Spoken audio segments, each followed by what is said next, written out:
of the club. First, you have some time to look at questions 1 to 5.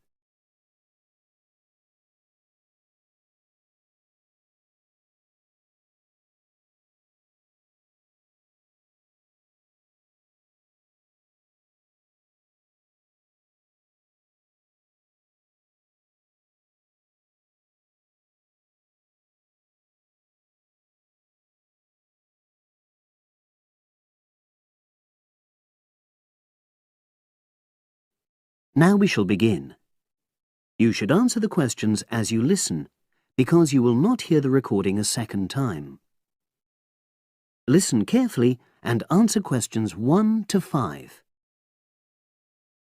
Oh, excuse me. I wonder if you'd have the time to take part in some market research. What's it about? About this club and your experiences and opinions about being a member. It'll take less than 5 minutes. Oh, OK then, as long as it's quick. Can I start by taking your name? It's Selina Thompson. Is that Thompson? Yes. Okay, great. Thanks. And what do you do for a living? Well, I'm an accountant, but I'm between jobs at the moment. I understand. But that's the job I'll put down on the form. And would you mind my asking which age group you fall into? Below 30, 31 to 50, and above? Over 50, I think we can safely say. Great, thanks. And which type of membership do you have? Sorry, I'm not sure what you mean. Do you mean how long? No, is it a single-person membership? Oh, right, no, it's a family membership. Thanks. And how long have you been a member? Ooh, let me see. I was certainly here 5 years ago, and it was probably 2 to 3 years more than that. Shall I put down 8? Oh, I remember now. It's 9, definitely. Sorry. No problem. I've got that. And the last question in this first part is, what brought you to the club? Sorry? How did you find out about the club? Did you see any ads? Well, I did actually, but I have to say I wasn't really attracted to the club because of that. It was through word of mouth. So you were recommended by a friend? Actually, my doctor. I'd been suffering from high blood pressure, and he said the club was very supportive of people with that condition, so I signed up. Great, thanks. Before you hear the rest of the conversation, you have some time to look at questions 6 to 10.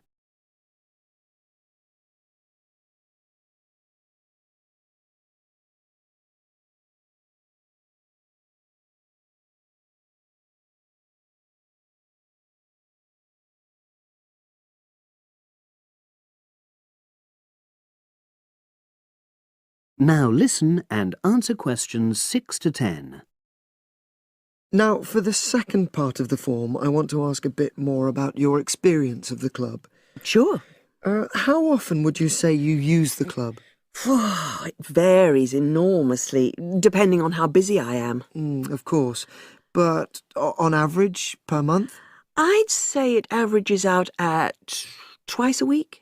OK, so 8 on average. Yeah, and 4 of those are aqua aerobics classes. That leads me to the next question. Would you say the swimming pool is the facility you make most use of? Fair to say that, yep. Right, thanks. And are there any facilities you don't use? One area I realise I've never used is the tennis courts. And there's one simple reason for that.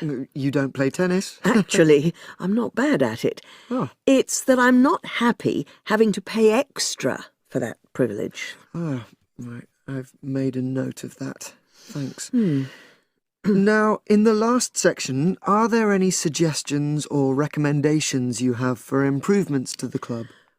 Only about health and fitness? Anything at all? Well, I'd like to see more social events. It isn't just a question of getting together for games or classes, but other things, you know. Yes, sure. And another thing that I was thinking, when I had my yoga class in the gym last night, we were all sweltering in the heat, was that I think they should put in, well, you know... Air conditioning. That's exactly what I mean. The rooms are really light and well designed, but they do need proper installations. Sure. Well, I've made a note of that. Good. So, is there anything else you'd like to suggest? About quality of service, for example? Oh, everyone's very nice here. They couldn't be more friendly and helpful. Oh, but I tell you what, it's a shame the restaurant isn't open in the evening on Saturday, and Sunday as well, for that matter. Oh. So the club should... Open it later on those days. OK. Well, thank you very much. That's all the questions I have.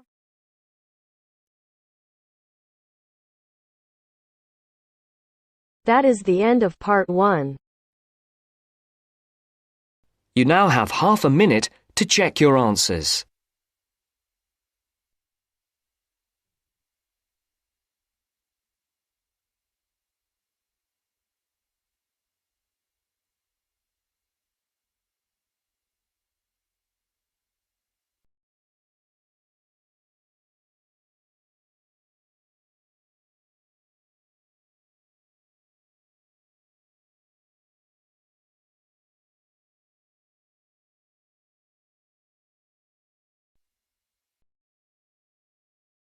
Now turns to part 2.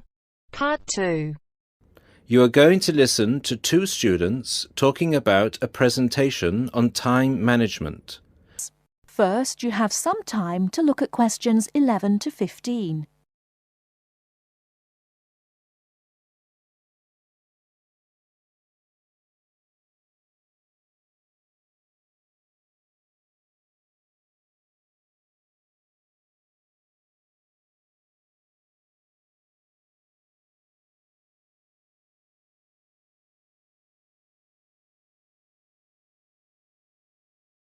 Now, listen carefully and answer questions 11 to 15.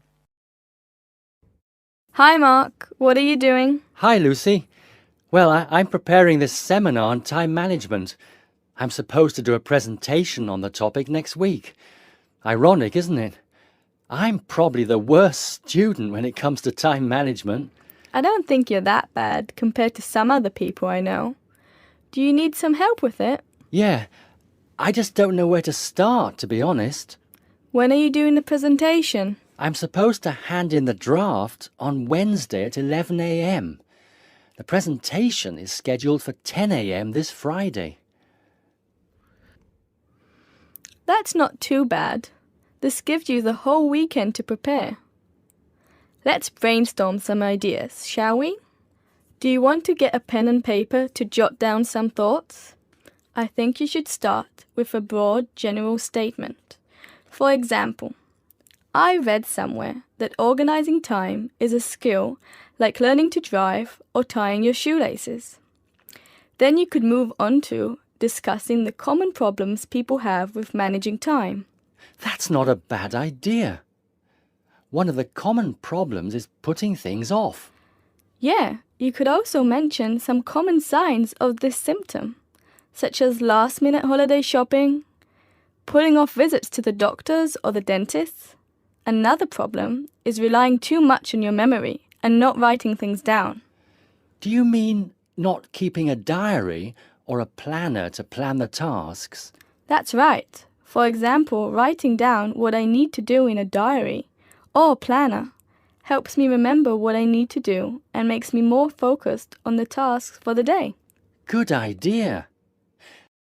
Before you hear the rest of the talk, you have some time to look at questions 16 to 20.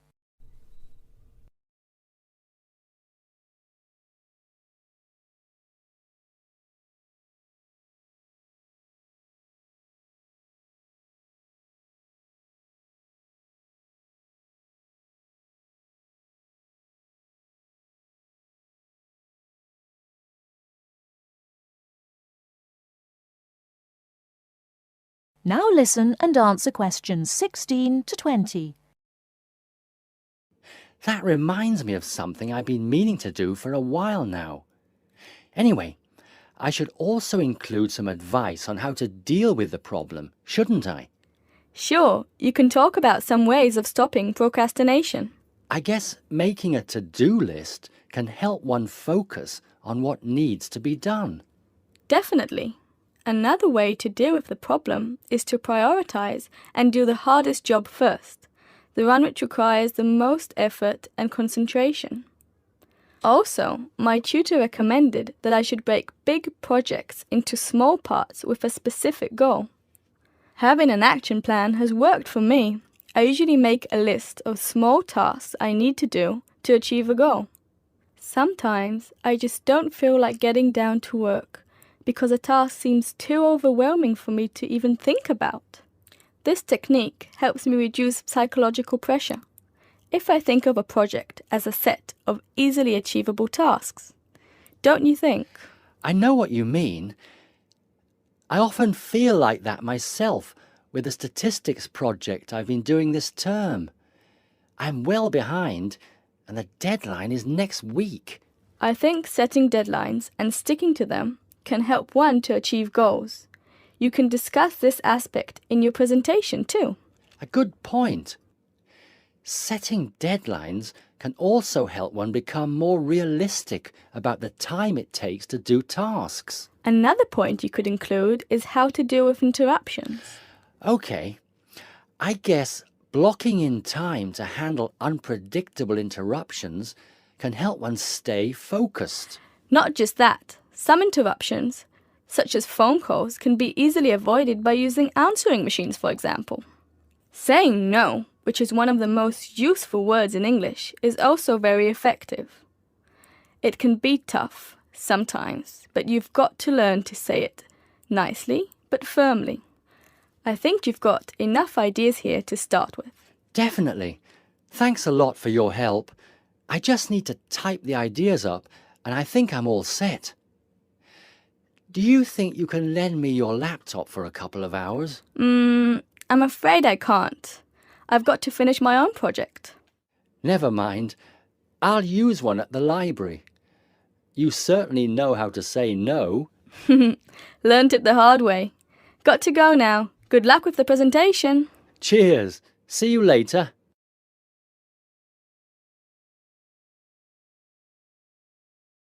That is the end of part 2. You now have half a minute to check your answers.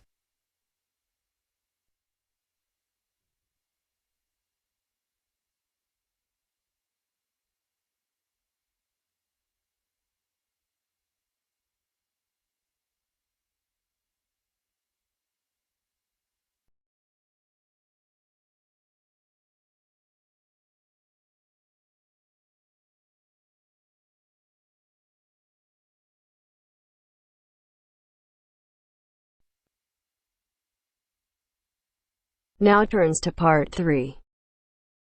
Part 3.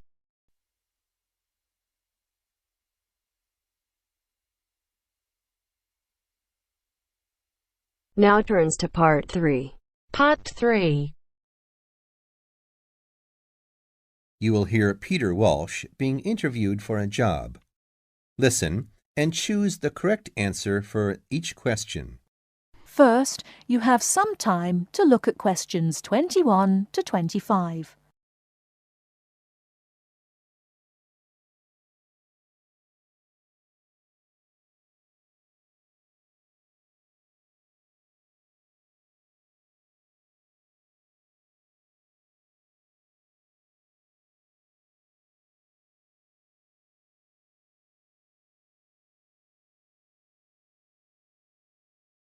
Now, listen carefully and answer questions 21 to 25.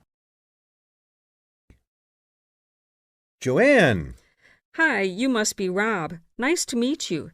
So, I hear you're planning to visit Australia. Yeah, and I really wanted to talk to you because I was thinking of spending some time in Darwin, and my sister told me you're from there. That's right. So, tell me about it. Well, where shall I start? Well, Darwin's in what they call the top end.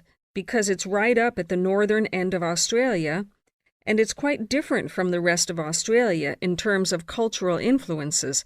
In fact, it's nearer to Jakarta in Indonesia than it is to Sydney, so you get a very strong Asian influence there.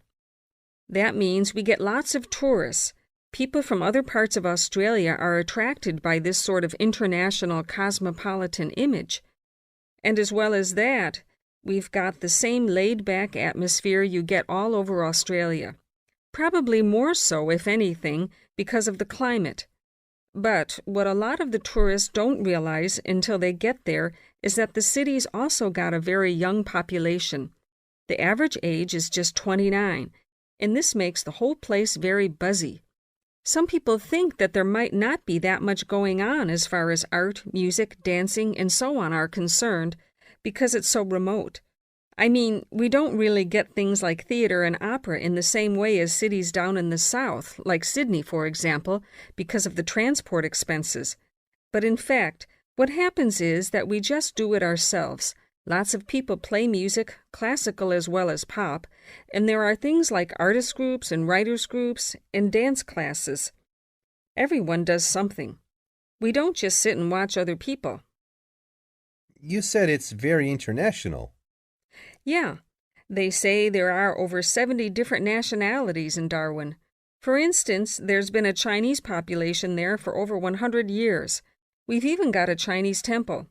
It was built way back in 1887, but when a very bad storm, a cyclone in fact, hit Darwin in the 1970s, it was almost completely destroyed. The only parts of the temple that survived were part of the altars and the stone lions, but after the storm, they reconstructed it using modern materials.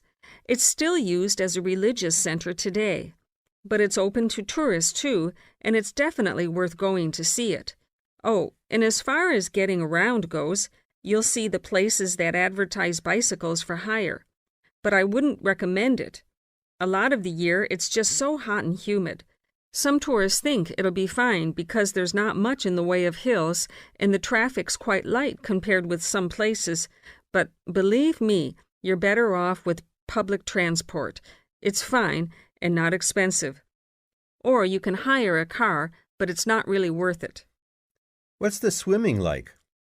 Well, there are some good beaches, but the trouble is that there's this nasty creature called the box jellyfish, and if it stings you, you're in bad trouble. So you have to be very careful most of the year, especially in the winter months. You can wear a lycra suit to cover your arms and legs, but I wouldn't like to risk it even so, personally. And there are the saltwater crocodiles, too. I mean, I don't want to put you off. There are protected swimming areas netted off where you'll be safe from jellyfish and crocs, or there are the public swimming pools. They're fine, of course. Before you hear the rest of the talk, you have some time to look at questions 26 to 30.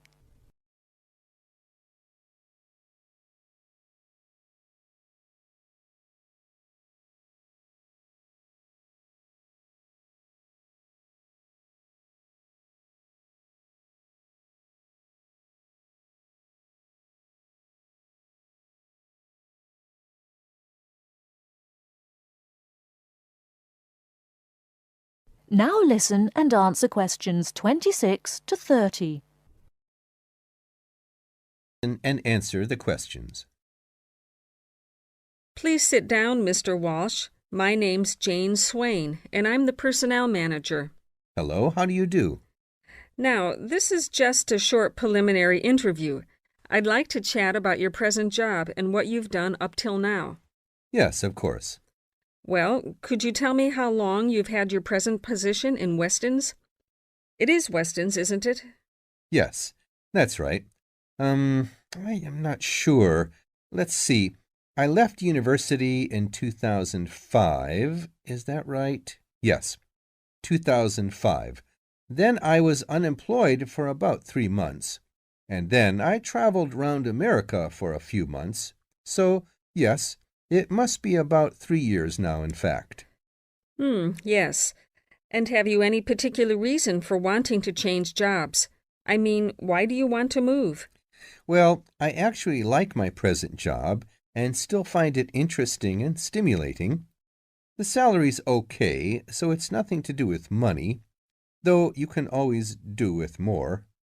I suppose the thing is that I'm really very ambitious and keen to get promoted, so that's the real reason.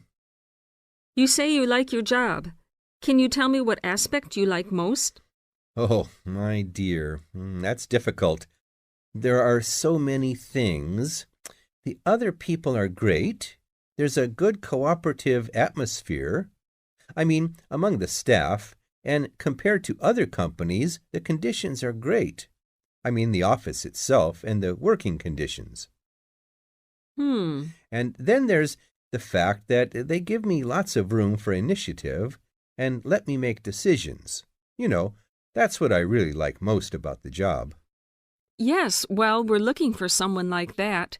You know, someone who isn't a clock watcher and who isn't too concerned about working fairly long hours. Oh, I don't mind that. I'm used to it. And what about your education? You went to Manchester University, didn't you? Yes. After leaving school, I started a diploma course in design, but I decided to give it up and did an arts degree at university instead. Good. And have you done any courses since?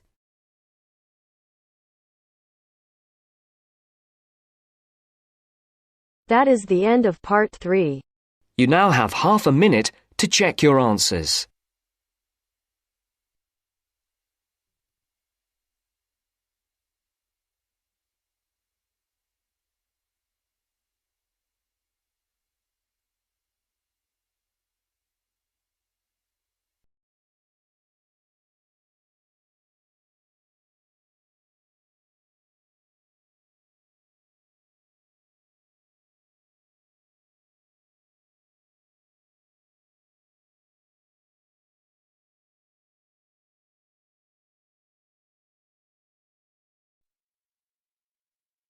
Now turns to part 4.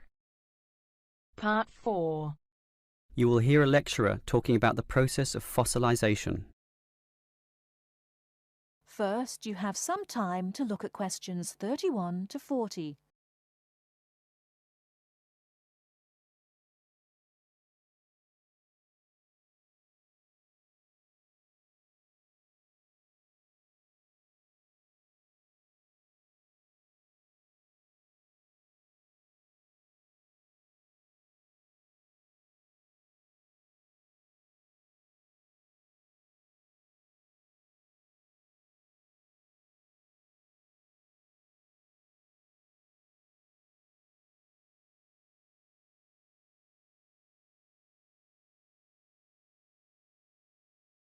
Now listen carefully and answer questions 31 to 40. The foremost exhibition in any great natural history museum is almost invariably a skeleton of a large dinosaur, often the famous Tyrannosaurus rex, or T-Rex as it's usually known. Thus, one would think that these skeletons are plentiful, one for each museum, and more to spare in the basement. Well, here's an interesting fact. Almost every one of those T-Rex skeletons are just copies of the original fossils, and we only have 20 sets of these in the whole world. And the most complete is still missing 1/5 of its bones, and the rest are missing a lot more. And given that these dinosaurs once numbered in the thousands and existed on this earth for perhaps 3 million years, you can realize an obvious fact. Fossilization is actually an extremely rare occurrence. Fossilization can only occur when, after an animal dies, it is buried in soft mud or silt relatively quickly before the body completely rots or is torn to pieces by scavengers. Given this fact, the overwhelming majority of fossils are in marine sediment, where former marine life sank to the sea bottom, where sediment was being continually deposited. This means that we have a fairly good idea of the life in Earth's ancient oceans, but a much sketchier view of the land-based life forms. Fossilization on land needs water and mud, meaning that it is most often near ancient river sites and lakes. but it is still so rare that there are in fact large stretches of geological time about which we don't quite know what was happening at all. So, given that fossilization is so rare, the natural question is, what can increase its odds? Well, fossilization mostly occurs with organisms which meet three basic criteria. 1. They must have hard body parts, for example, shells, plates, bones, and teeth. Unfortunately, the soft parts just rot away far too quickly to be fossilized. And I say unfortunately because it is often the soft fleshy features that most interest us. An elephant's trunk, for example, would not fossilize, and from the skeleton alone, we would never know the trunk was there. The second criterion for more likely fossilization is that the organism in question must have existed in considerable numbers and be spread over a wide geographical range.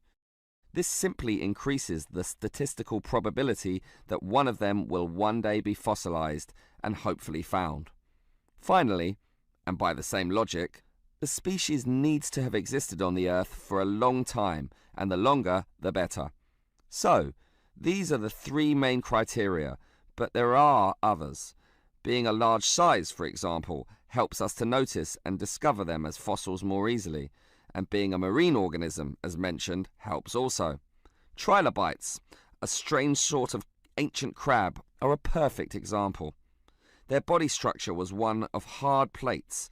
They existed over virtually the whole world of their time and over a huge span of geological history, over 250 million years in fact, one of the longest ranges of any creature ever. Added to this, some species could grow to relatively large sizes, and they lived in the sea. Perfect. These creatures meet all the criteria, and as a result, museums all over the world are spilling over with trilobite fossils of all shapes and sizes. As far as fossils go, they are common. So, let's think about T-Rex once again. It too basically meets all the criteria that we mentioned. It has hard parts, being the bones, had some dispersion, and had been around for a long time, although it cannot compare to trilobites in this respect. However, it does have one important advantage over trilobites. It is large, very large, which means we can discover it far more easily than many other fossils. And here's another advantage. Dinosaur hunters are a dedicated and fanatical breed, continually at work in all the likely sites of the world. Basically, us human beings are fascinated by these creatures. So much that we are always searching for them, probably more than any other types of fossil, meaning that more T-Rexes will inevitably spring up in the future, and one is certainly glad for this.